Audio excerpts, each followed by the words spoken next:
Attack के बारे में आपने अक्सर सुना होगा, लेकिन अटैक होता क्या है?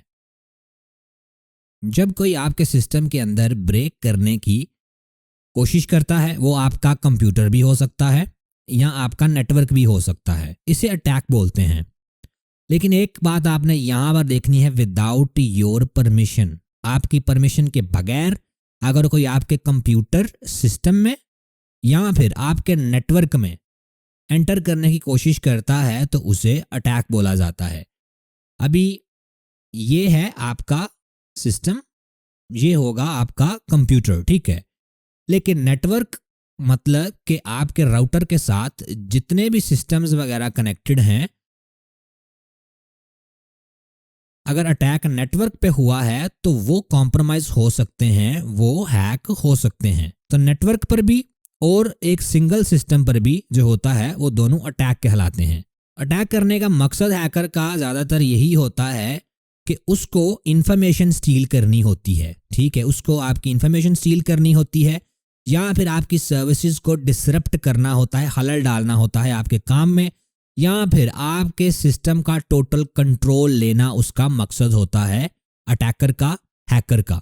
लेकिन अटैक की भी एक किस्म नहीं होती, अटैक की मल्टीपल इकसाम होती हैं। एक होता है पैसिव अटैक और एक होता है एक्टिव अटैक। पैसिव अटैक जो होता है वो ईव्स ड्रॉपिंग की तरह होता है। ईव्स ड्रॉपिंग का मतलब ये होता है कि आपकी कोई कॉन्वर्सेशन सुन रहा है आपको पता लगे बगैर। फॉर एग्जाम्पल, आप हैं यहाँ पे और आपका कोई फ्रेंड है या कॉलीग है, कोई भी है, ठीक है। आप आपस में जो है वो एक दूसरे से बात कर रहे हो, कोई तीसरा बंदा अगर छुप के सुन रहा है तो उसे ईव्स ड्रॉपिंग बोला जाता है। और पैसिव अटैक में ऐसे ही होता है। पैसिव अटैक में जो अटैकर होता है वो सीक्रेटली लिसन करता है आपकी कॉन्वर्सेशन को या मॉनिटर करता है आपके डाटा को, लेकिन वो डाटा को चेंज कुछ भी नहीं करता। फॉर एग्जाम्पल, अगर ये दोनों लोग आपस में बात कर रहे हैं तो ये जो बंदा यहाँ पर सुन रहा है इन बातों को, ये कुछ भी इसमें ऐड नहीं करता, ना कुछ चेंज करता है, ये सिर्फ सुन रहा होता है। लेकिन अगर हम एक्टिव अटैक की बात करें तो यहाँ पर ये डायरेक्ट असल्ट की तरह होता है। फॉर एग्जाम्पल, अगर कोई आप पे डायरेक्टली जो है वो किसी चीज़ से अटैक करता है तो उसे डायरेक्ट असल्ट बोला जाता है फिजिकल वे में, ठीक है। तो ये जो एक्टिव अटैक होता है साइबर वर्ल्ड में, इसे डायरेक्ट असल्ट बोला जाता है। मतलब कि ये इस अटैक में आपका डाटा जो है वो चेंज हो रहा होता है, आपकी इंफॉर्मेशन जो होती है वो स्टील हो रही होती है, या फिर आपके जो सिस्टम होता है, जो भी आप काम कर रहे होते हैं, उसमें खलल डालने की कोशिश की जाती है। ये ऐसा ही होता है कि एक चोर जो है वो ब्रेक कर रहा है किसी घर में, ठीक है, किसी घर में चोरी करने के लिए जा रहा है और चीज़ें वहां पर चुरा रहा है या डैमेज कोई कॉज कर रहा है, ठीक है। तो एक्टिव अटैक में डाटा भी चेंज होता है, इंफॉर्मेशन भी स्टील करता है हैकर, और सिस्टम को डिसरप्ट भी करता है, उसमें खलल भी डालता है। अभी एक मेन चीज आपने देखनी है, अटैक वेक्टर। अटैक वेक्टर क्या होता है? अटैक वेक्टर होता है कि हैकर जो पाथ ले रहा है अटैक करने के लिए वो कौन सा है, उसे अटैक वेक्टर बोला जाता है। फॉर एग्जाम्पल, आपका अगर घर है, जैसे कि आपका यहाँ पर एक घर है, उसमें मल्टीपल वेज होते हैं, ठीक है। ये आपकी खिड़कियां हैं, ये आपका दरवाजा है, ये छत पे भी एक दरवाजा है, ठीक है। ये अटैक वेक्टर्स हैं, ठीक है। डिफरेंट वेक्टर्स हैं इस घर में एंटर होने के लिए। जो चोर है वो यहां से भी आ सकता है, ठीक है। अगर यहां से आएगा तो उसका अटैक वेक्टर जो होगा उसका वेक्टर ये होगा। अगर वो खिड़की से आएगा तो उसका वेक्टर जो होगा वो खिड़की होगी। अगर दरवाजे से आएगा तो उसका वेक्टर जो होगा वो दरवाजा होगा। तो अटैक वेक्टर में ये होता है कि जो भी पाथ लेता है अटैकर, उसे अटैक वेक्टर बोला जाता है। ये मेथड होता है जो हैकर यूज करता है सिस्टम के अंदर ब्रेक करने के लिए या नेटवर्क के अंदर ब्रेक करने के लिए सिंपली। अभी डिफरेंट अटैक वेक्टर्स को देखते हैं कि डिफरेंट अटैक वेक्टर्स क्या है साइबर वर्ल्ड में। One of the most popular जो मेथड्स हैं, अटैक वेक्टर्स हैं, वो है ईमेल फिशिंग। ये डिसेप्टिव ईमेल्स हैकर जो है वो भेजता है, जो कि आपको ट्रिक करते हैं जो अटैचमेंट्स इसके साथ होती हैं उन्हें ओपन करने में, जिसकी वजह से आपकी सेंसिटिव इन्फॉर्मेशन जो होती है वो लीक हो जाती है, वो हैकर के पास चली जाती है। आप ये ना सोचिएगा कि हैकर जो होते हैं वो बेवकूफ़ होते हैं, वो इस तरह की ईमेल भेजते हैं कि आपको पता भी नहीं लगता। मे भी उसने कोई ईमेल भेजा है जिसमें उसने बताया है कि भाई आपने कोई चीज़ ऑर्डर की थी, ठीक है, और आपकी जो आईडी है ये है, ठीक है, आपने यहाँ पर पेमेंट की हुई है, आप देख लें आपके पैसे जो है वो कटने जा रहे हैं। ये एक फाइल है पीडीएफ की, ठीक है, इसे ओपन करें, इसमें सारी डिटेल है जो भी आपने चीज़ जो है वो बाय की है। लेकिन आपने तो कोई चीज़ बाय नहीं की होती, उस वक्त आपको कुछ भी नहीं पता होता। आप वो जो चीज़ है, वो जो पीडीएफ है, फाइल है, ओपन करके देखते हो भाई मैंने कौन सी चीज़ ली है, लेकिन उसमें कोई मालवेयर वगैरह होता है और आपका सिस्टम जो होता है हैक हो जाता है। या फिर वो आपको सिंपली कोई मलिशियस लिंक भी भेज सकता है जिस पे वो कहता है कि इस पे क्लिक करें और देखें कौन सी चीज़ आपने ली है। आप उस पे क्लिक करते हो और आपका सिस्टम जो होता है वो कॉम्प्रोमाइज हो जाता है। उसके बाद आता है स्पीयर फिशिंग। स्पीयर फिशिंग में ये होता है, फॉर एग्जाम्पल एक बैंक है, ठीक है, उसमें जो है वो कुछ एम्प्लॉयज़ काम करते हैं, ठीक है, कुछ एम्प्लॉयज़ उसमें काम करते हैं। एक हैकर जो है उसका टारगेट है उसके बैंक के सिस्टम के अंदर जो है वो दाखिल होना। ये हसन है, ठीक है, हसन के पास कंट्रोल है। स्पीयर फिशिंग में ये होता है कि जो हैकर होता है वो फिशिंग अटैक करता है स्पेसिफिक इंडिविजुअल पे, ठीक है, या फिर स्पेसिफिक ऑर्गेनाइजेशन पे। इसमें जैसे ये हसन पे अटैक करेगा, ये देखेगा हसन का नाम क्या है, हसन की डेट ऑफ बर्थ क्या है, ठीक है, हसन कहाँ कहाँ जाता है, हसन के सोशल प्रोफाइल्स जो हैं उस पर कौन सी इंफॉर्मेशन मुझे मिल सकती है, हसन के मोबाइल डिवाइस को कैसे वो हैक करे, ठीक है। मतलब कि टारगेट इसका स्पीयर फिशिंग में ये होगा हसन, ठीक है, हसन की मदद से आगे ये इस बैंक में एंटर होगा। तो स्पीयर फिशिंग में हैकर का जो टारगेट होगा वो एक स्पेसिफिक टारगेट होगा, कोई भी इंडिविजुअल, और उससे ये ट्रिक करने की कोशिश करेगा। उसके बाद आता है डॉस। डॉस होता है डिनाइल ऑफ सर्विस, ठीक है, डॉस होता है डिनाइल ऑफ सर्विस। इसमें यह होता है कि सिस्टम को जो हैकर होता है, अटैकर होता है, वो ओवरलोड कर देता है, या फिर नेटवर्क को ओवरलोड कर देता है। उस पे वो इतनी ज़्यादा ट्रैफिक भेज देता है कि वो यूजेबल नहीं रहता, ठीक है। फॉर एग्जांपल अगर हमारी वेबसाइट है, उस पे अगर कोई बंदा विजिट करता है तो हमें पता लगेगा, ठीक है, वो ट्रैफिक होगी। 2 बंदे विजिट करते हैं, ठीक है, वो ट्रैफिक होगी। लेकिन वेबसाइट के पीछे होस्टिंग होती है जो प्रोवाइड कर रही होती है सर्विसेज, ठीक है, जिसके सर्वर रन हो रहे होते हैं, उसने जो है वो आपको सर्वर दिए होते हैं जिसपे आपका डाटा वगैरह होता है। उसकी लिमिट होती है कि आपकी वेबसाइट पे भाई 10,000 बंदे जो है वो विजिट कर सकते हैं, या 20,000, या फिर लाख, 2 लाख, 1 करोड़, ठीक है। वो हर एक होस्टिंग का अलग अलग हिसाब होता है। इसमें हैकर जो होता है डॉस में, डिनाइल ऑफ सर्विस में, इतनी ज़्यादा ट्रैफिक भेज देता है कि वो उसकी लिमिट पूरी हो जाती है और उस पर कोई भी उसके बाद विजिट नहीं कर सकता एक टेम्परेरी टाइम तक। मतलब कि सर्वर जो होते हैं उसके डाउन हो जाते हैं। उसके बाद आता है डीडॉस, ठीक है। डीडॉस का क्या मतलब है? डीडॉस का मतलब है डिस्ट्रीब्यूटेड, ठीक है, डिस्ट्रीब्यूटेड डिनाइल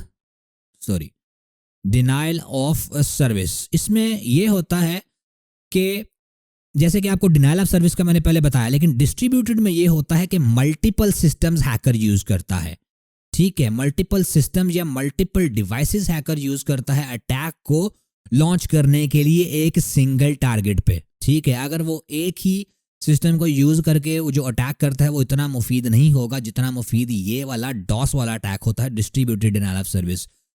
ज़्यादातर इसमें ये होता है कि सिस्टम जो होते हैं हैकर ने पहले ही कुछ हैक कर लिए होते हैं, ठीक है। ये सारे के सारे जो सिस्टम होते हैं ये हैक्ड सिस्टम्स होते हैं, ठीक है, ये हैक्ड सिस्टम होते हैं और वो इन सिस्टम को यूज़ करके एक सिंगल वेबसाइट पे जो उसका टारगेट होता है उस पर ट्रैफिक भेजता है और जो वेबसाइट होती है वो डाउन हो जाती है, वो वर्क नहीं करती। उसके बाद आता है एसक्यूएल इंजेक्शन। एसक्यूएल जो होता है वो एक लैंग्वेज है जो कि ज़्यादातर वेबसाइट्स में यूज़ होती है, स्ट्रक्चर्ड क्वेरी लैंग्वेज। इसमें हैकर जो है वो डाटाबेस को मैनिपुलेट करता है, ठीक है। ये जो हर एक प्रोग्रामिंग लैंग्वेज होती है उसका कोई ना कोई कोड होता है, ठीक है। ये एसक्यूएल इंजेक्शन में मलिशियस कोड जो होता है वो इंजेक्ट करता है वेबसाइट में, जिसकी मदद से उसके डाटाबेस को मैनिपुलेट वो कर सकता है और वेबसाइट जो है वो कॉम्प्रोमाइज हो जाती है। उसके बाद आता है पैकेट स्निफिंग। पैकेट देखें, ये जो ट्रैफिक है ना, ठीक है, फॉर एग्जांपल ये आपका सिस्टम है, ये आपका राउटर है, ठीक है, और ये वेबसाइट है जिस पे आपने विजिट करना है। ये छोटे छोटे पैकेट्स जाते हैं यहाँ से, ठीक है, आपके जो कंप्यूटर है उससे पैकेट जाते हैं राउटर पे, आगे फिर जाके वो वेबसाइट पे, ठीक है, आपके आईएसपी पे, और आगे जाके वो वेबसाइट पे जाते हैं, ठीक है। जो भी इंफॉर्मेशन जाती है वो पैकेट्स की फॉर्म में जाती है इंटरनेट पे। तो इसमें ये होता है कि हैकर जो होता है वो मॉनिटर करता है आपके पैकेट्स को और कैप्चर करता है उन्हें, ठीक है, डाटा पैकेट्स को, जो कि दो पार्टीज के अंदर जो हो रहे, मतलब फॉर एग्जांपल ये एक पार्टी है, ये वेबसाइट है, ये आपका जो सिस्टम है, और आप एक पार्टी है, ठीक है, ये दो पार्टीज हैं, और पैकेट स्निफ करके वो दरमियान से इंफॉर्मेशन को स्टील कर लेता है और यूज कर लेता है। उसके बाद आता है सेशन हाईजैकिंग। सेशन हाईजैकिंग में एक ऑन गोइंग सेशन को हैकर जो होता है वो टेक ओवर करता है, ठीक है। फॉर एग्जांपल अगर आपके सिस्टम में यूट्यूब का अकाउंट जो है वो लॉग्ड इन है, ठीक है, आपने देखा होगा कि आपका जो सिस्टम है उसमें यूट्यूब का अकाउंट जो है वो लॉग्ड इन है। आप कल आते हो, दोबारा यूट्यूब ओपन करते हो, आपका सिस्टम जो होता है, आपका जो ब्राउजर होता है वो लॉग इन ही रहता है, ठीक है, आपका अकाउंट लॉग इन रहता है। महीनों सालों जो होता है ये यूट्यूब का अकाउंट्स वगैरह लॉग इन रहते हैं, ठीक है। इसमें ये होता है कि जो हैकर होता है वो पूरे का पूरा सेशन हाईजैक कर लेता है। जब वो सेशन हाईजैक करता है तो अपने सिस्टम पे जब वो फिर ओपन करता है यूट्यूब को तो आपका अकाउंट लॉग इन होता है, क्योंकि जब आप यूट्यूब को विजिट कर रहे होते हो लॉग्ड इन रह के तो आपका एक सेशन क्रिएट होता है वहां पे, ठीक है, आप उस सेशन की मदद से यूट्यूब को यूज कर रहे होते हो। तो हैकर जो होता है वो पूरे का पूरा आपका सेशन जो है वो हाईजैक कर लेता है, और जब वो अपने सिस्टम पे चलाता है तो वो लॉग्ड इन वहां पे उसे शो होता है। इसमें उसे पासवर्ड की जरूरत नहीं होती, क्योंकि यूट्यूब पे लॉगिन करने के लिए जीमेल का आपको ईमेल चाहिए होता है और आपको पासवर्ड चाहिए होता है, ठीक है। लेकिन इसमें पूरे का पूरा सेशन वो लॉगिन कर लेता है, ठीक है, हाईजैक कर लेता है, सॉरी, और उसके सिस्टम में फिर वो यूट्यूब लॉगिन शो होती है। उसके बाद आता है जीरो डे वल्नरेबिलिटीज, ठीक है, ये थोड़ा ट्रिकी है। जीरो डे वल्नरेबिलिटी ये होता है, फॉर एग्जांपल आपके पास विंडोज़ की मशीन है, ठीक है, इसमें जो है वो विंडो 11 हुई है आपके पास, ठीक है, इसमें अभी एक न्यू अपडेट आई है कोई, ठीक है, या फिर एक नई कोई एक्सप्लॉइट आई है जिसकी मदद से विंडो 11 में जाया जा सकता है। उसका अभी पहला दिन है, ठीक है, वो अभी आज ही आई है एक्सप्लॉइट, ठीक है, एक रास्ता बन गया है इसके अंदर एंटर होने का। हैकर जो है उस रास्ते को यूज करके आपके सिस्टम के अंदर दाखिल हो जाएगा, क्योंकि जब माइक्रोसॉफ्ट को पता लगेगा, जब माइक्रोसॉफ्ट को इसके बारे में पता लगेगा कि यहाँ पर एक कमजोरी है, वो इसे हल कर देंगे, वो दूसरे दिन इसे हल कर देंगे। लेकिन जीरो डे वल्नरेबिलिटी में ये होता है कि अभी बिल्कुल नई वल्नरेबिलिटी आई है, अभी बिल्कुल नई वीकनेस आई है जिसकी मदद से सिस्टम के अंदर एंटर हुआ जा सकता है, और ये वल्नरेबिलिटी जो वीकनेस है वो बिल्कुल न्यू है और अभी इसका कोई पैच नहीं आया, अभी इसकी कोई फिक्स नहीं आई, तो इसकी मदद से हैकर जो है वो सिस्टम के अंदर एंटर हो सकता है। उसके बाद आता है प्री टेक्सटिंग।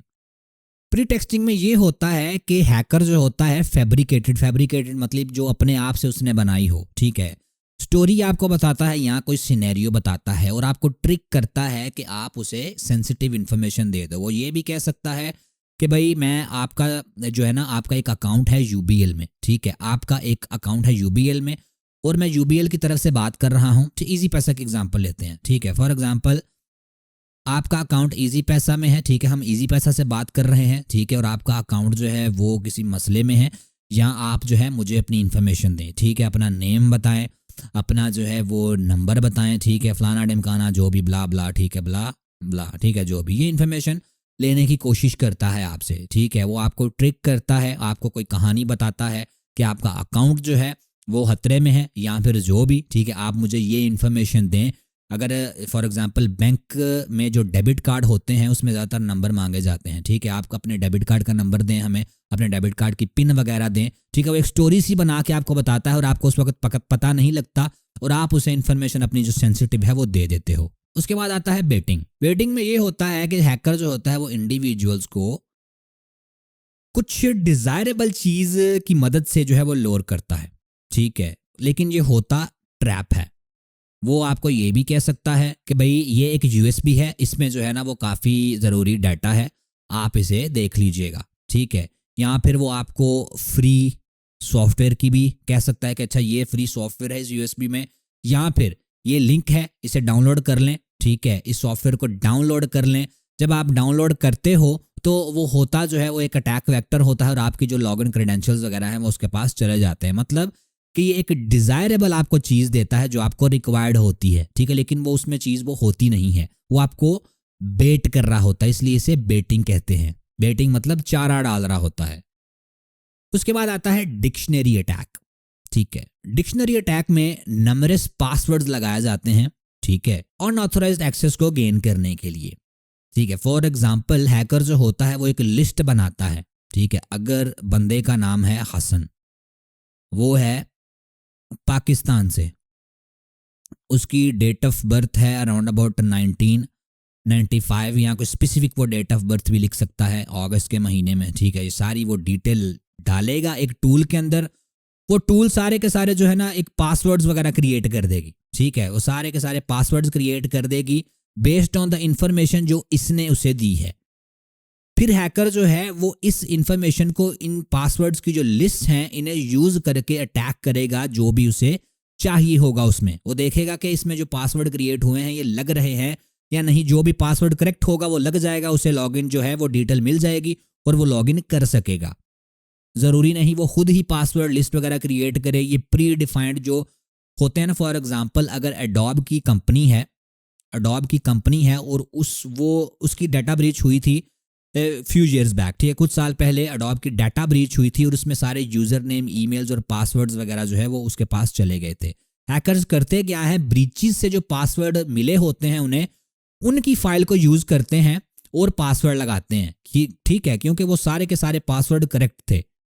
और डिक्शनरी अटैक में वो सारे के सारे पासवर्ड जो होते हैं वो ट्राई करते हैं हैकर्स लॉग इन करने के लिए सोशल मीडिया में या किसी सिस्टम के अंदर। ठीक है, उसके बाद आता है क्रेडेंशियल स्टफिंग। क्रेडेंशियल स्टफिंग यही है जो मैंने एडोब की आपको एग्जांपल दी है कि स्टोलन यूजर नेम्स और पासवर्ड्स को यूज करके अनऑथराइज्ड एक्सेस जो है वो हैकर्स लेते हैं।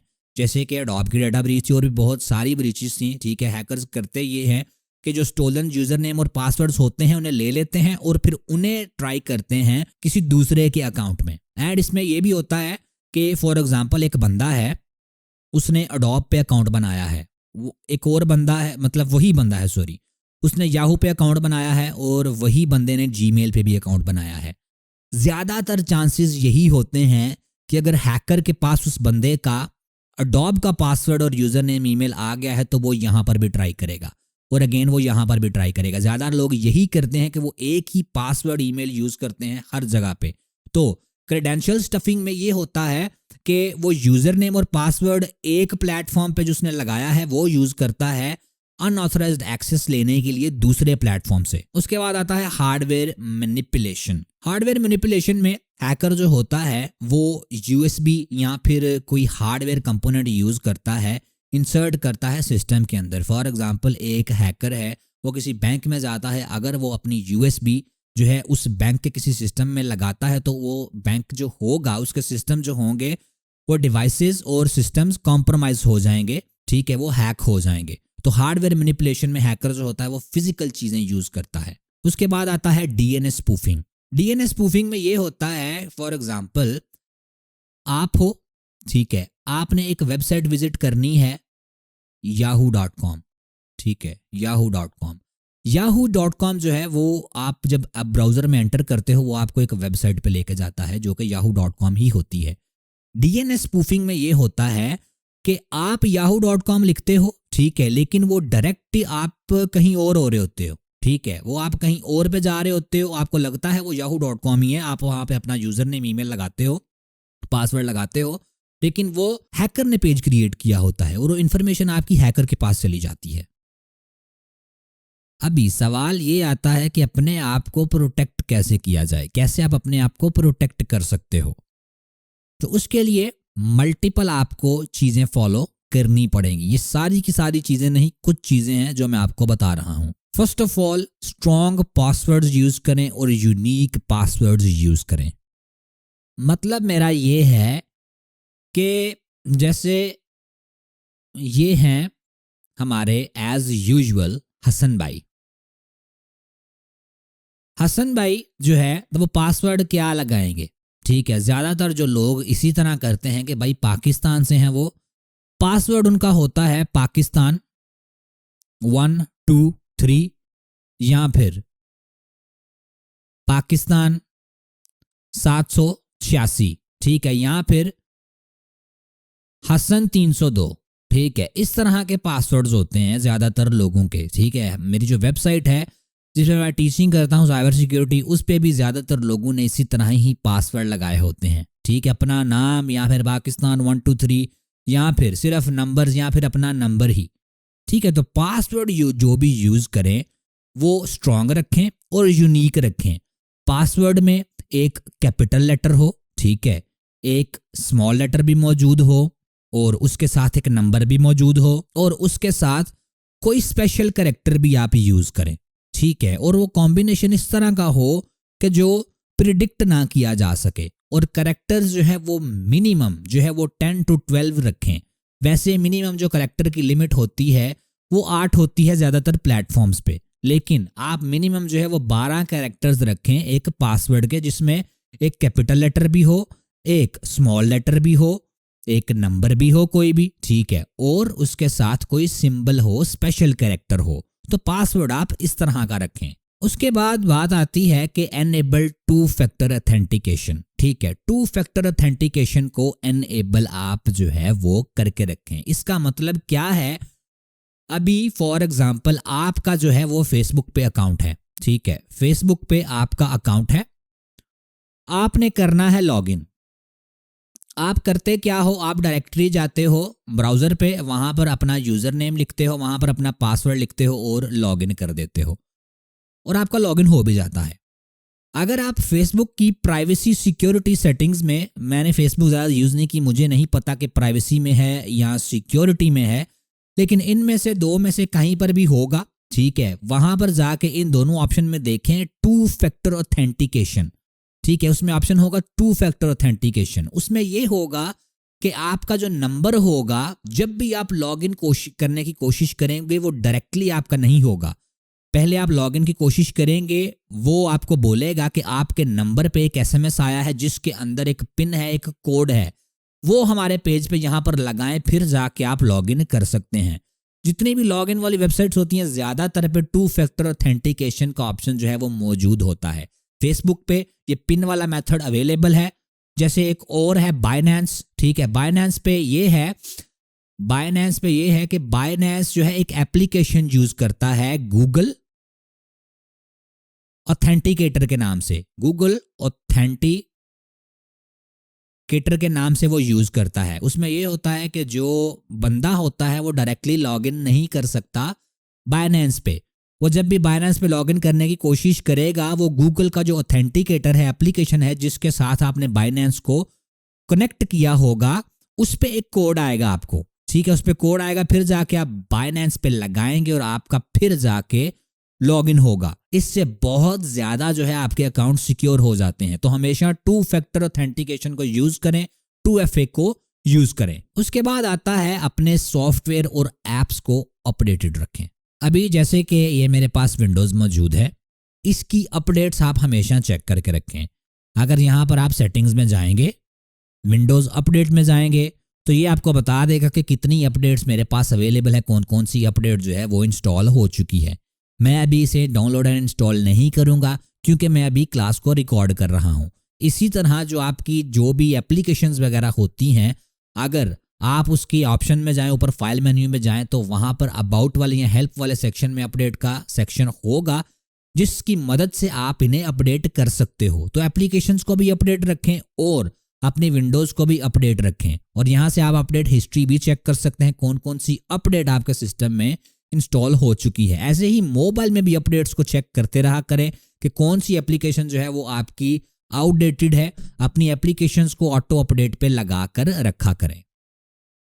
उसके बाद ईमेल अटैचमेंट्स को हमेशा ध्यान से चेक करें। जैसे अभी मुझे ये टीम व्यूअर की तरफ से एक ईमेल आया है कि आपको पासवर्ड जो रीसेट आपने रिक्वेस्ट किया है, वो यहाँ पर आप जाके पासवर्ड को रीसेट कर सकते हो। यहाँ पर जब आप ईमेल देख रहे होते हो तो यहाँ पर आपको एक चीज़ नज़र आएगी। ठीक है, यहाँ पर ये होगा फ्रॉम, के कहाँ से ये आया है।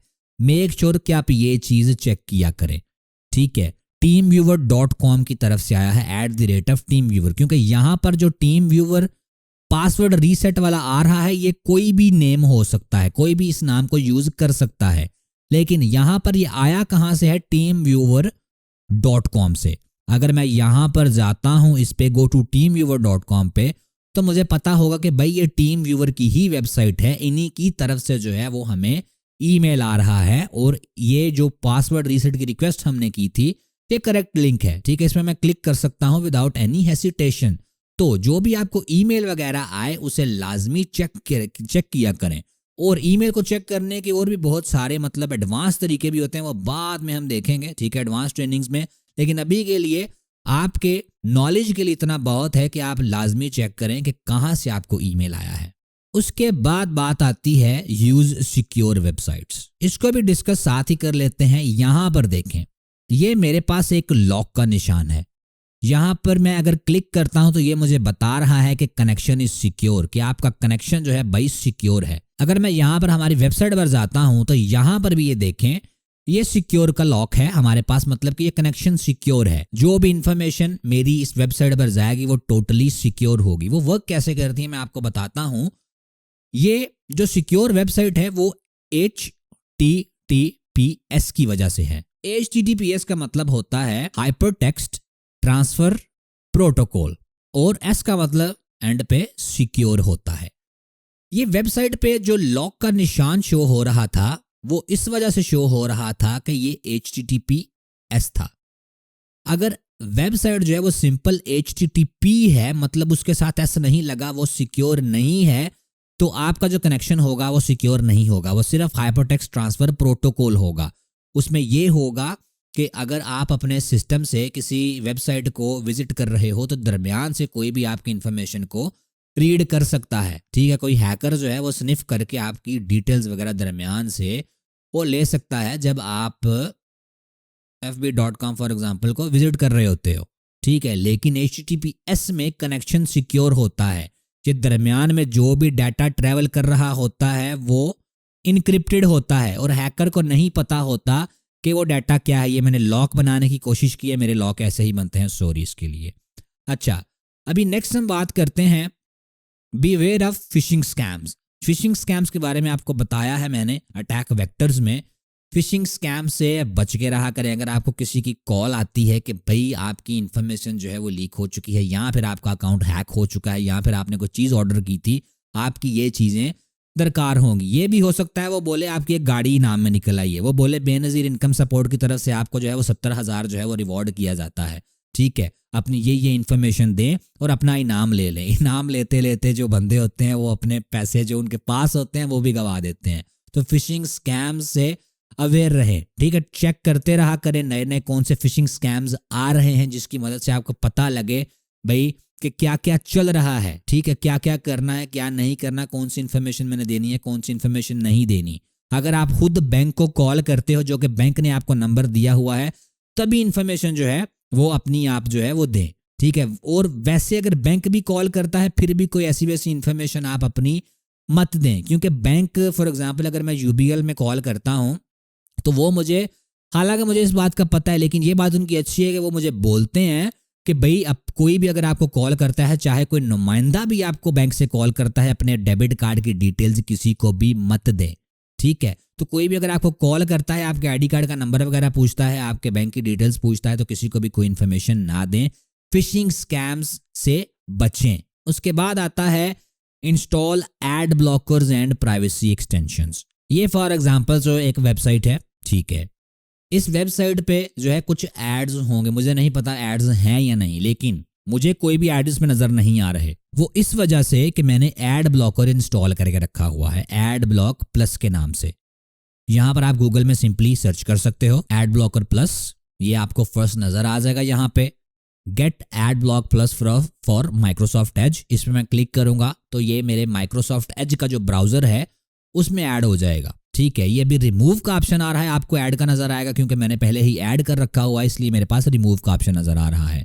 इसे ऐड कर लें, आपको जो एड्स होंगे वो नजर आना बंद हो जाएंगे। ठीक है, जो मलिशियस एड्स होते हैं उनमें से आपको कोई भी नजर नहीं आएगा। ठीक है, उसके साथ आप प्राइवेसी एक्सटेंशंस भी कर सकते हो। ठीक है, ये कुछ ट्रैकर्स होते हैं जो वेबसाइट्स यूज करती हैं, ट्रैकर्स की मदद से वो आपको ट्रैक कर सकती हैं। ठीक है, आप कहाँ से हो, आपने क्या विजिट किया है, ये वो फलाना ढिमकाना जो भी। ठीक है, ये वेबसाइट है, आप सर्च कर सकते हो प्राइवेसी एक्सटेंशंस गूगल पे। ये क्लाउड वार्ड्स की वेबसाइट है, इसमें जो 10 प्राइवेसी एक्सटेंशंस हैं वो बताई गई हैं। इसमें से मेरे ख्याल से जो इम्पोर्टेंट वंस हैं वो मैं आपको थोड़ा सा बता देता हूँ। इसमें ये है कि ये जो नो स्क्रिप्ट है ये एक अच्छी है, ठीक है।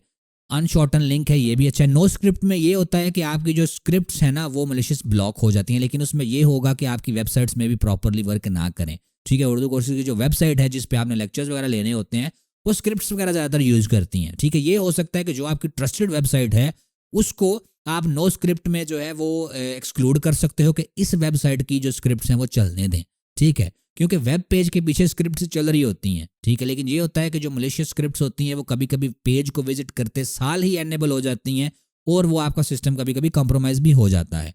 अनशॉर्टन लिंक में ये होता है कि आपको कभी शॉर्टन लिंक्स नज़र आ रहे होते हैं लेकिन उसमें ये नहीं पता होता कि आपको लिंक जा कहाँ रहा है। जैसे कि अगर अभी यहाँ पर ये हमारे पास लिंक है क्लाउड वार्ड्स का, इसमें ये है cloudwards.net best privacy extensions for Chrome, ठीक है। ये पता लग रहा है क्या चीज़ है, लेकिन जो शॉर्टन लिंक्स होते हैं उसका हमें पता नहीं लगता, ठीक है, कि वो कहाँ पे जा रहे हैं। तो अनशॉर्टन लिंक में ये होता है कि वो बता देता है कि ये लिंक एक्चुअली जा कहाँ रहा है, ठीक है।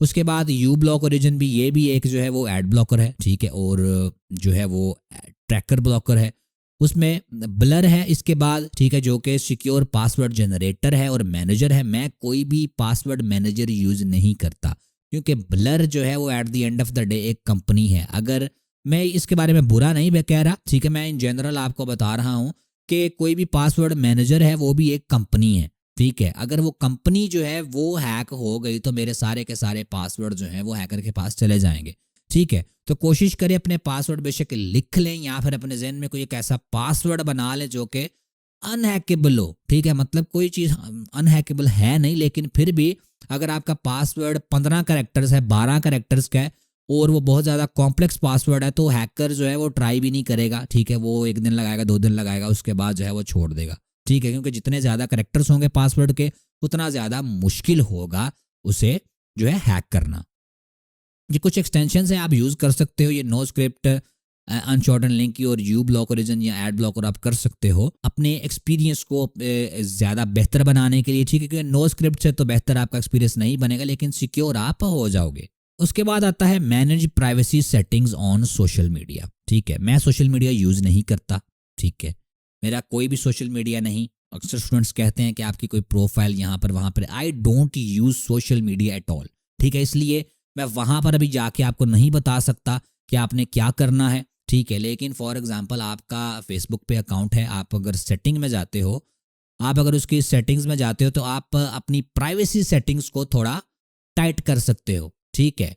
अगर आपका एवरीवन पे है, सॉरी मेरा ई बहुत स्लिप हो गया, अगर आपका एवरीवन पे है कि कोई भी देख सकता है मुझे, ठीक है, मैं क्या कर रहा हूँ, ठीक है, कहाँ पर हूँ, क्या मैं शेयर कर रहा हूँ, तो उसे कोशिश करें अपने फ्रेंड्स पे कर दें, ठीक है, फ्रेंड्स पे कर दें। लेकिन अगर आपको टेंशन की ज़्यादा ज़रूरत है तो आप फ्रेंड्स ऑफ फ्रेंड्स इसका इस तरह का ऑप्शन होता है, ठीक है, उसे कर सकते हैं एनेबल, ठीक है। मतलब आपके दोस्तों के दोस्तों को चीज़ें नज़र आ जाएंगी। लेकिन अगर आपका बंदा कोई है जिसका कोई भी फ्रेंड आपके साथ म्यूचुअल नहीं है, ठीक है, मतलब किसी का दोस्त आपका दोस्त नहीं है तो वो एवरीवन पे होगा, मतलब कोई भी देख सकता है, तो आप कोशिश करें फ्रेंड्स पे रखें, कोई भी ना देख सके, ठीक है, कि आप क्या क्या शेयर कर रहे हो, कोई भी आपकी ये जो इन्फॉर्मेशन है, आपकी बर्थडे कब है, आप क्या कर रहे हो, ये हैकर्स यूज कर सकते हैं इन्फॉर्मेशन को आपके खिलाफ और आपको पता भी नहीं कितने लेवल तक वो जा सकते हैं। उसके बाद आता है limit personal information sharing on social media, जो कि मैंने आपको अभी बताया है, ठीक है। अभी मैंने आपको उसी के बारे में बताया कि अपनी जो इन्फॉर्मेशन पर्सनल है वो सोशल मीडिया पे कोशिश करें ना शेयर करें। अगर आप, ये मेरा पर्सनल ओपिनियन नहीं, मैं इन जनरल बात कर रहा हूँ साइबर सिक्योरिटी के हवाले से, अगर आपका दिल है आप कुछ भी शेयर करें तो करें, नो इशू। लेकिन साइबर सिक्योरिटी के हवाले से ये है कि वो आपकी इन्फॉर्मेशन जो है वो यूज़ हो सकती है। अगर आप अपने आप को प्रोटेक्ट करना चाहते हैं तो don't share your personal information on social media.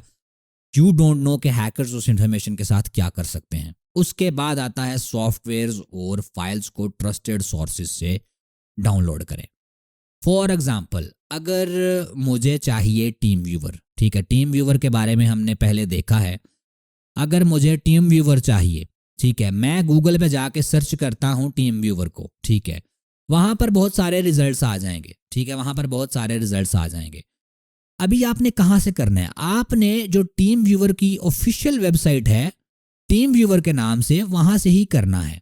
ठीक है, और भी वेबसाइट्स होंगी, सॉफ्ट, मुझे ये पता नहीं सही नाम है या नहीं, लेकिन इसी तरह के होते हैं, सॉफ्ट पीडिया, सॉफ्ट मानिया वगैरह वगैरह। ठीक है, ये वाली जो चीज़ें हैं, ठीक है, वो टीम व्यूअर को डाउनलोड करके अपनी वेबसाइट पे अपलोड करती हैं, लेकिन वो ये नहीं है कि 100% सिक्योर हो चीज़ वो। ठीक है, कहते अक्सर लोग यही है कि ये फलानी वेबसाइट से 100% सिक्योर चीज़ें डाउनलोड होती हैं, फलानी से होती हैं, लेकिन 100% सिक्योर सिर्फ ऑफिशियल वेबसाइट से ही चीज़ें होती हैं डाउनलोड। तो जो भी चीज़ डाउनलोड करें वो ऑफिशियल वेबसाइट से करें, उस कंपनी की वेबसाइट से करें जो वो टूल प्रोवाइड कर रही है, जो वो सॉफ्टवेयर प्रोवाइड कर रही है। उसके बाद आता है scan attachments and downloads for viruses. जब भी आप कोई डाउनलोड करें चीज़ को, जब भी आप कोई अटैचमेंट को डाउनलोड करें, ईमेल वगैरह की जो साथ अटैचमेंट्स होती हैं उन्हें डाउनलोड करें, तो हमेशा जो है वो स्कैन किया करें। ठीक है, फॉर एग्जांपल मेरे पास बिट डिफेंडर इंस्टॉल है, अगर मैं यहाँ पर राइट क्लिक करता हूँ इस पर, तो मेरे पास जो है वो बिट डिफेंडर से ऑप्शन, बिट डिफेंडर का ऑप्शन मौजूद है, स्कैन विद बिट डिफेंडर। ठीक है, मैं इसे स्कैन कर सकता हूँ और बेस्ड ऑन दैट मुझे बिट डिफेंडर जो मेरा एंटीवायरस सॉफ्टवेयर टोटल सिक्योरिटी है वो बताएगा कि ये फाइल सेफ है या नहीं। तो हमेशा जो है जो भी आप अटैचमेंट डाउनलोड करें, जो भी आप चीज़ डाउनलोड करें, उसे वायरस के लिए स्कैन लाजमी करें। उसके बाद stay informed about cyber security threats and best practices. ठीक है, साइबर सिक्योरिटी के बारे में इंफॉर्मेशन जो है वो लेते रहें। ठीक है, क्योंकि अभी हम डिजिटल वर्ल्ड में इतना ज़्यादा घुस चुके हैं कि डिजिटल वर्ल्ड के बगैर हमारा जीना मुश्किल है। तो आप डिजिटल वर्ल्ड में अगर रहना चाहते हैं तो आपको ये भी चाहिए कि आप अपनी जो सिक्योरिटी है डिजिटल वर्ल्ड की, उसके बारे में थोड़ा एक्सप्लोर किया करें, देखा करें नया नया क्या हो रहा है, कौन से अटैक्स हो रहे हैं, कौन से नए तरीके आए हैं जिससे जो हैकर्स है वो फिशिंग वगैरह कर रहे हैं। ठीक है, तो इसके बारे में आपको नॉलेज होगा, तो जब आप पे वो चीज़ आएगी, आप पे वो टाइम आएगा, तो आप पहले ही प्रिपेयर्ड होंगे, आपको पहले ही पता होगा कि मैंने कैसे इस चीज़ से बचना है। तो अपने आप को इन्फॉर्म रखें साइबर सिक्योरिटी थ्रेट्स के हवाले से और बेस्ट प्रैक्टिसेस यूज़ करें, जैसे कि अभी आपको बताया है, इन प्रैक्टिसेस को यूज़ करें और अपने आप को प्रोटेक्ट रखें ऑनलाइन वर्ल्ड में। अभी देखते हैं डिफेंस इन डेप्थ को। जैसे इसका नाम है वैसे ही इसका मतलब ही है। इसका मतलब ये है कि आप अपने आप को कैसे या कंपनी अपनी को कैसे डिफेंड कर सकते हो।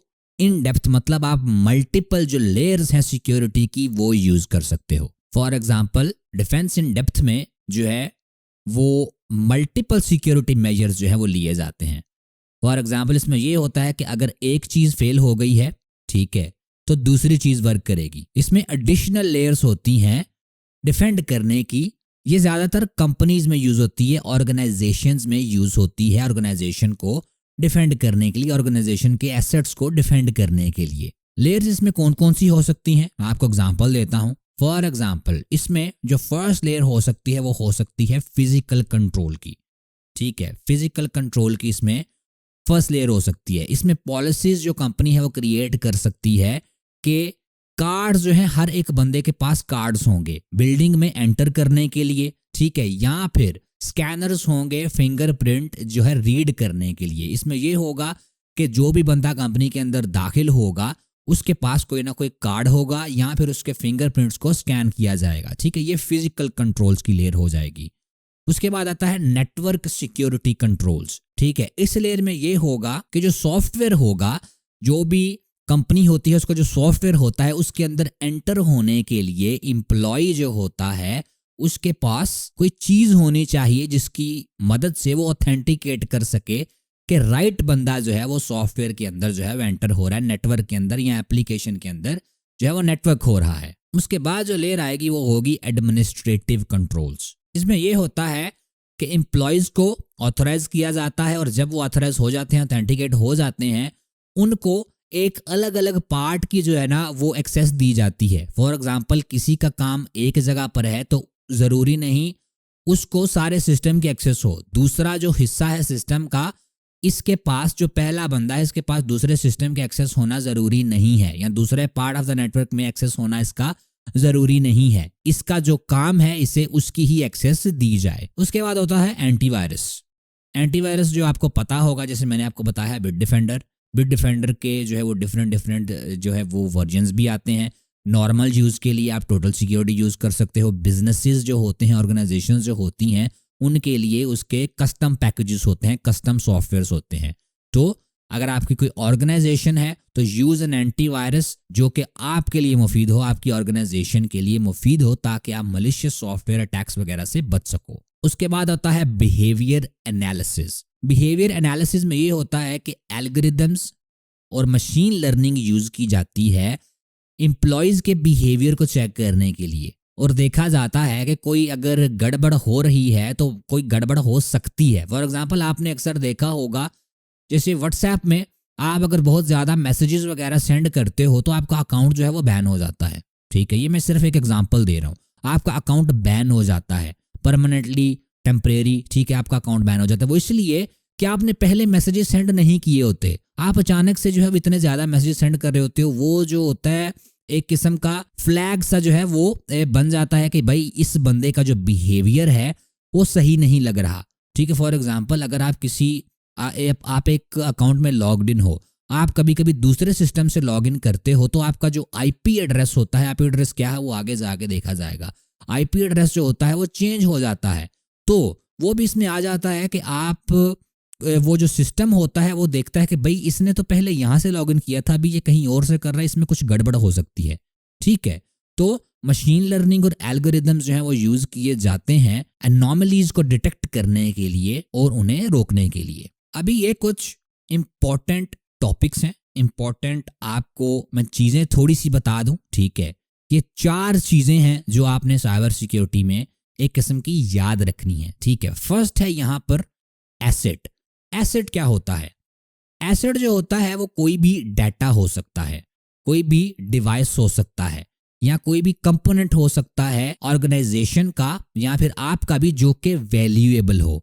फॉर एग्जांपल अगर आपकी कोई पिक्चर है वो आपके लिए बड़ी वैल्यूएबल है, उसमें कोई सेंसिटिव इंफॉर्मेशन है, तो वो आपका एक एसेट है। और वो एसेट इसी वजह से है कि इसमें सेंसिटिव डाटा है या वैल्यूएबल डाटा है, जो कि आपके लिए वैल्यूएबल हो सकता है लेकिन है वो वैल्यूएबल। उसके बाद आता है हमारे पास थ्रेट। कि थ्रेट क्या होता है? थ्रेट जो है वो कोई भी इंसिडेंट हो सकता है जो कि आपको बुरे तरीके से इफेक्ट कर सकता है, या फिर आपके एसेट को, आपके डाटा को बुरे तरीके से इफेक्ट कर सकता है।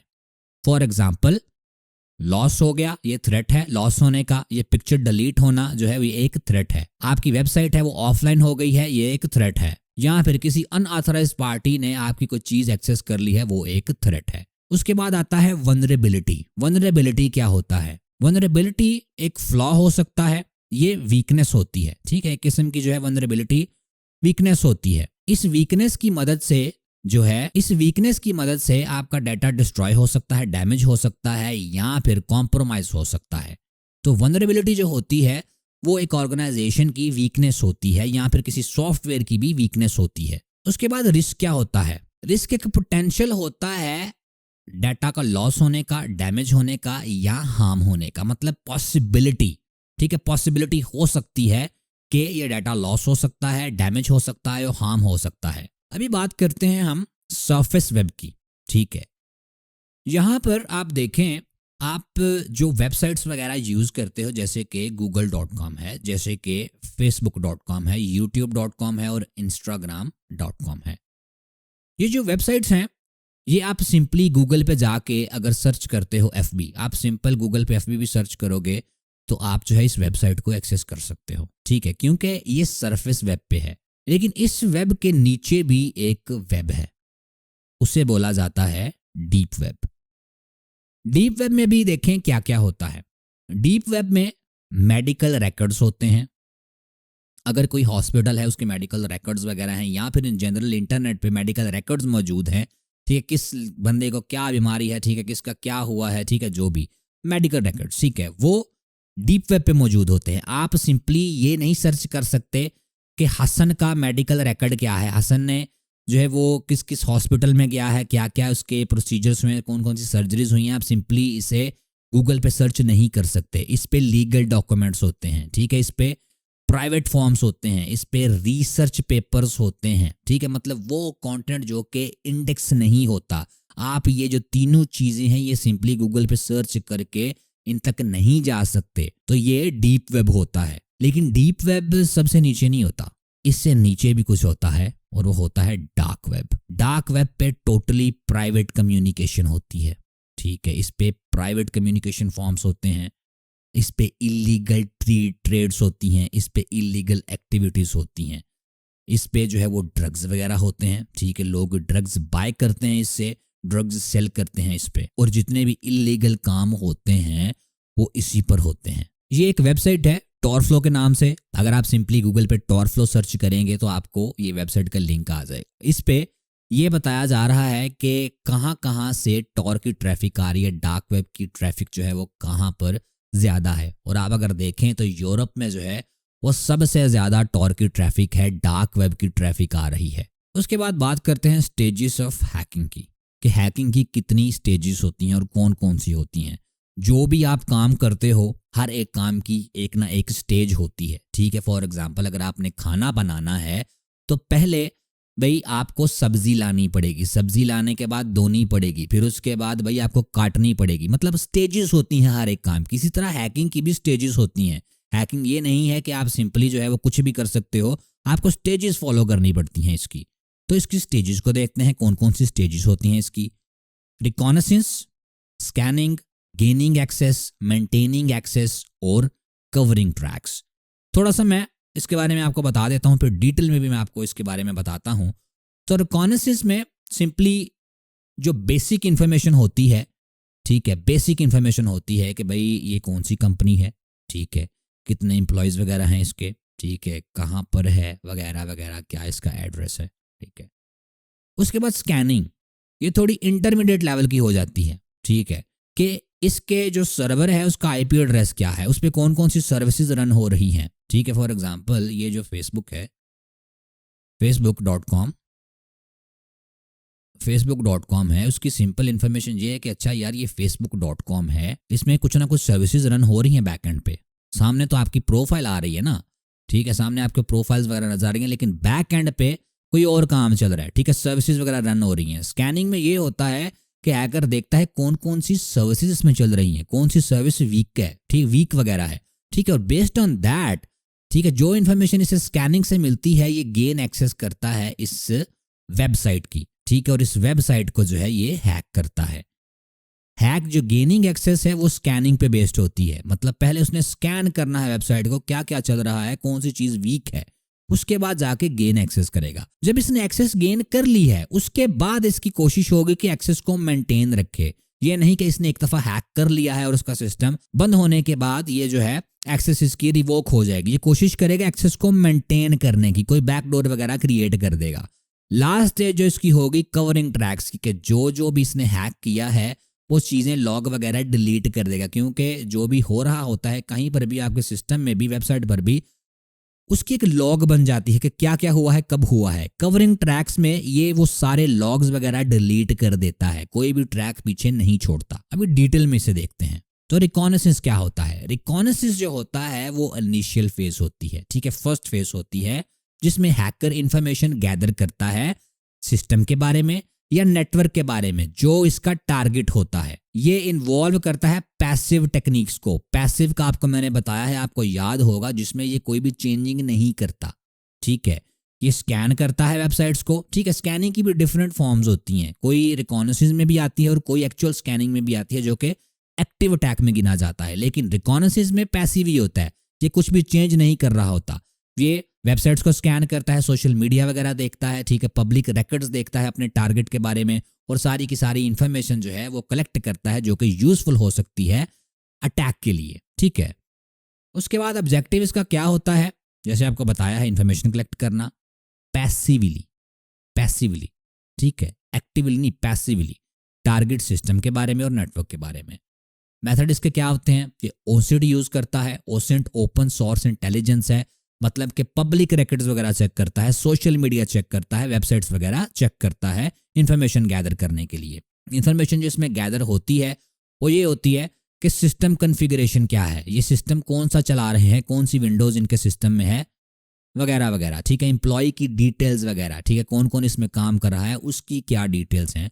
और पोटेंशियल वनरेबिलिटीज, जो कि पोटेंशियल मतलब कि एग्जैक्टली नहीं कि सिस्टम के अंदर अच्छा ये वीकनेस है, मतलब क्या क्या ये सोचता है कि वीक साबित हो सकता है। उसके बाद नेक्स्ट स्टेज जो है वो है स्कैनिंग की। स्कैनिंग में ये जो होता है, हैकर एक्टिवली टारगेट को स्कैन करता है, उसके सिस्टम को, सॉरी नेटवर्क को और सिस्टम को वनरेबिलिटीज को डिस्कवर करने के लिए। ठीक है, वनरेबिलिटीज को, वीकनेसेस को डिस्कवर करने के लिए ये स्पेशलाइज्ड टूल्स यूज करता है। ओपन पोर्ट्स को चेक करने के लिए। ठीक है, हर सिस्टम के अंदर जो है वो कोई ना कोई पोर्ट होती है। ठीक है, मतलब अलग अलग रास्ते होते हैं सिस्टम के अंदर जाने के लिए। ये नेटवर्किंग में पोर्ट्स को हम डिटेल में देखेंगे। अच्छा, पोर्ट्स को स्कैन करने के लिए सर्विसेज को ये देखता है कौन कौन सी सर्विस रन हो रही है सिस्टम के अंदर।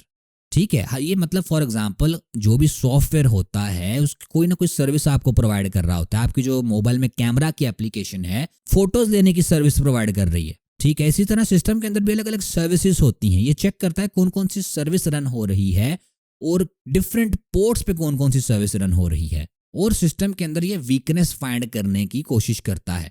आई होप कि आपको ये पोर्ट सर्विसेज वगैरह का पता होगा, लेकिन अगर आपको इन चीज़ों का नहीं पता, टेंशन मत लें, ये नेटवर्किंग में डिस्कवर किया जाएगा। नेटवर्किंग में डिटेल से इसके बारे में हम बात करेंगे। ठीक है, लेकिन मैं आपको नॉलेज फिर भी थोड़ा दे देता हूं कि पोर्ट्स मतलब के सिस्टम के अंदर, जैसे कि आपका घर है। ठीक है, आपका घर है, उसके मल्टीपल एंट्री वेज हैं। ठीक है, ये खिड़कियां हैं, दरवाज़ा है, साइड वाला दरवाज़ा है, छत वाला दरवाज़ा है। तो ये डिफरेंट पोर्ट्स हैं एक किस्म की। ठीक है, डिफरेंट पोर्ट्स हैं। एक कमरे में जो है वो आपकी कुछ चीज़ें पड़ी हुई हैं, कुछ काम हो रहा है, एक कमरे में कुछ काम हो रहा है, तो वो सर्विसेज टाइप्स हो गई। ठीक है, तो ये स्कैनिंग में आइडेंटिफाई करता है कौन कौन सी पोर्ट पे कौन कौन सी सर्विस रन हो रही है। ऑब्जेक्टिव इसका क्या होता है? चेक करना कि एक्टिवली चेक करना कि टारगेट सिस्टम पे जो है वो कौन कौन से एंट्री पॉइंट्स मौजूद हो सकते हैं, स्कैन करके कौन कौन सी वीकनेसेस हो सकती हैं। टूल्स जो है ये यूज़ करते हैं, वो नेटवर्क स्कैनर्स यूज़ करते हैं और पोर्ट स्कैनर्स यूज़ करते हैं, जैसे कि Nmap वगैरह हो गया। Nmap एक टूल है जो कि पोर्ट्स को स्कैन करने के लिए यूज़ होता है। इस टूल को भी हम एडवांस लेक्चर्स में वो है डिस्कवर करेंगे, एडवांस ट्रेनिंग्स में डिस्कवर करेंगे। इसमें जो हैकर होता है वो एक मैप बना लेता है टारगेट नेटवर्क का। ठीक है, इसके पास इसका मैप आ जाता है कि अच्छा यहाँ पर ये रन हो रहा है, यहाँ पर ये रन हो रहा है, यहाँ पर ये रन हो रहा है। ये जो है ये स्ट्रांग है, ये चीज़ जो है ये वीक है, इससे मैं इसके अंदर एंटर हो सकता हूँ। ये चीज़ जो है ये नॉर्मल है, हो भी सकता हूँ, नहीं भी हो सकता। तो वो कंप्लीट एक किस्म का मैप बना लेता है ये स्कैनिंग के जो है स्कैनिंग के फेज में, स्कैनिंग की स्टेज में। उसके बाद आती है स्टेज गेनिंग एक्सेस की। इसमें इसको वनरेबिलिटीज का पता लग गया होता है कि ये वीकनेस जो है वो सिस्टम के अंदर मौजूद है, इसने आइडेंटिफाई कर लिया होता है। अभी हैकर जो होता है वो अटेम्प्ट करता है सिस्टम के अंदर दाखिल होने की अनऑथराइज्ड वे में। ठीक है, ये एक्सप्लॉइट करता है सिस्टम को और कोशिश करता है कि सिस्टम के अंदर ये दाखिल हो जाए। इसमें ये मालवेयर को भी डिप्लॉय कर सकता है। ठीक है, या फिर जो एम्प्लॉयज़ हैं उस पर सोशल इंजीनियरिंग के टैक्टिक्स यूज करके भी जो है सिक्योरिटी मेजर्स को बाईपास कर सकता है। फॉर एग्जांपल, एक एम्प्लॉय है, उसका फ़ोन जो है वो कनेक्टेड है वाईफाई से, जो बैंक की वाईफाई है उसके साथ फ़ोन कनेक्टेड है। तो सोशल इंजीनियरिंग करके झांसे में ला के इसने उस एम्प्लॉय के फ़ोन को हैक कर लिया है। अभी वो कनेक्ट हुआ है वाईफाई के साथ, तो इस हैक्ड फ़ोन की मदद से वो उसके अंदर जो है वो दाखिल हो सकता है। ठीक है, तो ये सोशल इंजीनियरिंग होती है। इसमें ऑब्जेक्टिव ये होती है कि आइडेंटिफाइड जो वनरेबिलिटीज उसे मिली होती हैं उन्हें वो एक्सप्लॉइट करे एक्सेस को गेन करने के लिए। ठीक है, टेक्निक्स जो यूज़ करता है वो सॉफ्टवेयर फ्लॉज भी हो सकते हैं। ठीक है, किसी सॉफ्टवेयर में मसला हो सकता है, या फिर मालवेयर भी वो एक्सिक्यूट कर सकता है, या फिर वो फिशिंग भी कर सकता है, या फिर वो सिस्टम के ऊपर ब्रूट फोर्स अटैक भी कर सकता है। जैसे हमने डिक्शनरी अटैक्स पढ़े हैं पीछे, ब्रूट फोर्स में वो सारे के सारे पासवर्ड जो भी उसके पास होते हैं वो ट्राई करता है उन पासवर्ड्स को लगाने की उस वेबसाइट पे। गोल इसका जो होता है वो ये होता है सिक्योरिटी को बाईपास करना। इस गेनिंग एक्सेस के स्टेज में इसका यही गोल होता है, सिस्टम के अंदर दाखिल होना, किसी तरह कोई एंट्री पॉइंट इसे मिले और इस सिस्टम के अंदर दाखिल हो बेस्ड ऑन स्कैनिंग की स्टेज में जो भी इसने सीखा होता है। उसके बाद आता है मेंटेनिंग एक्सेस। अभी वो सिस्टम के अंदर एंटर हो चुका है, सक्सेसफुली उसने इस सिस्टम को हैक कर लिया है, उसने जो है वो एंटर हो चुका है।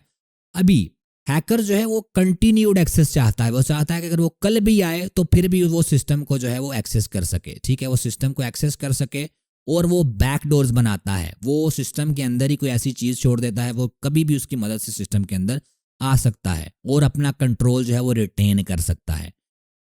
इसमें ये होता है objective continued access compromise system की जो पहले ही हैक हुआ हो। इस स्टेज में हैक नहीं सिस्टम करता, इस स्टेज में सिस्टम हैक हो चुका होता है। इसमें बस ये होता है कि उसने कोई चीज़ इंस्टॉल ऐसी करनी होती है सिस्टम के अंदर या कोई एंट्री वे रखना होता है वो कभी भी आ सके, क्योंकि पहले उसे आने के लिए जो है वो 4 स्टेजेस लगी, ठीक है, सॉरी 3 लगी। पहली रिकॉनेसेंस की, दूसरी स्कैनिंग की और तीसरी गेनिंग एक्सेस की। अभी मेंटेनिंग एक्सेस की स्टेज में जब वो बैकडोर इंस्टॉल कर देगा वो डायरेक्टली इस स्टेज की मदद से जो है वो सिस्टम के अंदर एंटर हो जाया करेगा, उसे ये पहले 3 स्टेजेस की जरूरत नहीं होगी। एक्शंस यहाँ ये होता है कि बैकडोर्स को एस्टैब्लिश किया जाए, ठीक है, और प्रिविलेजेस को एलिवेट किया जाए, क्योंकि हर सिस्टम के अंदर डिफरेंट यूजर्स होते हैं। फॉर एग्जांपल एक यूजर है, एक एडमिन है और उसके बाद जो भी, ठीक है। अगर इसने एक्सेस ली है सिर्फ यूजर की तो यूजर सब कुछ नहीं कर सकता जो कि एक एडमिन कर सकता है। तो इसमें ये प्रिविलेजेस को भी बढ़ाने की कोशिश करेगा कि ये देखेगा कि यूजर से मैं एडमिन पे कहीं पर चला जाऊं किसी तरीके से। उसके बाद ये सिस्टम को एक्सप्लोर करता है, ठीक है, देखता है ये क्या क्या उसके अंदर से ले भी सकता है, ठीक है, क्या क्या अगर ये डिलीट करना चाहता है सब कुछ क्या क्या डिलीट कर सकता है ये, और अपनी एक्सेस को वाइडन कर सकता है, मल्टीपल यूजर्स तक ये जा सकता है, ठीक है, मल्टीपल यूजर की एक्सेस ये चाहता है। फॉर एग्जांपल एक कंपनी में अगर एक बंदा है उसके पास एक चीज की एक्सेस है, ठीक है, उसके पास अकाउंट्स की एक्सेस है, दूसरा बंदा है उसके पास दूसरी एक्सेस है, तो ये कोशिश करेगा कि मेरे पास सबकी एक्सेस मौजूद हो, तो इसमें ये वाइडन करता है अपनी एक्सेस को। उसके बाद आता है कवरिंग ट्रैक्स। कवरिंग ट्रैक्स में ये होता है कि ये डिटेक्शन को इवेड करने की कोशिश करता है। ये नहीं चाहता कि जिस कंपनी को इसने हैक किया है उसको पता लगे कि वो कंपनी हैक हुई है, क्योंकि अगर उसे पता लगेगा हैक हुई है तो वो आगे एक्शंस लेंगे। ये लॉग्स को डिलीट करता है, रिकॉर्ड्स को जो है वो अल्टर करता है, और जो भी एविडेंस होता है पीछे, ये जो इसे लगता है पीछे नहीं छूटना चाहिए उसे इरेज कर देता है। क्योंकि कुछ कंपनीज जो हैं वो हैक हो गई होती हैं और उन्हें महीनों के बाद पता लगता है वो हैक हुई हैं। वो इसी वजह से कि हैकर जो है वो अपने ट्रैक्स कवर कर देता है। इसमें ऑब्जेक्टिव होता है डिटेक्शन को अवॉइड करना, अपने ट्रेसेस को अल्टर या रिमूव करना। एक्शन इसमें ये होते हैं लॉग्स को डिलीट करना, टाइम स्टैम्प्स को डिलीट करना और सिस्टम की फाइल्स को मॉडिफाई करना और अपने रिकॉर्ड्स डिलीट करना। जो हैकर होता है इस तरह करता है। गोल इसका ये होता है हैकर का कि डिफिकल्ट हो आइडेंटिफाई करना कि वो कंपनी हैक हो चुकी है, कंपनी को ना पता लगे कि वो हैक हो चुकी है। ये जो चीज़ें हैं ये सारी की सारी इसलिए भी यूज़ नहीं होंगी कि आपने जाके किसी कंपनी को हैक करना है। जो एथिकल हैकर्स होते हैं उनको कंपनीज खुद हायर करती हैं, उन्हें कंपनीज खुद हायर करती हैं कि भाई ये हमारी कंपनी है, इसे आप किसी भी तरीके से हैक करके देखो। तो ये जो चीज़ें होती हैं आपको ट्राई करनी होती हैं उस कंपनी पे, आपको वो पे करेंगे और एवरीथिंग लीगल होगी, ये कुछ भी इलीगल नहीं होगा।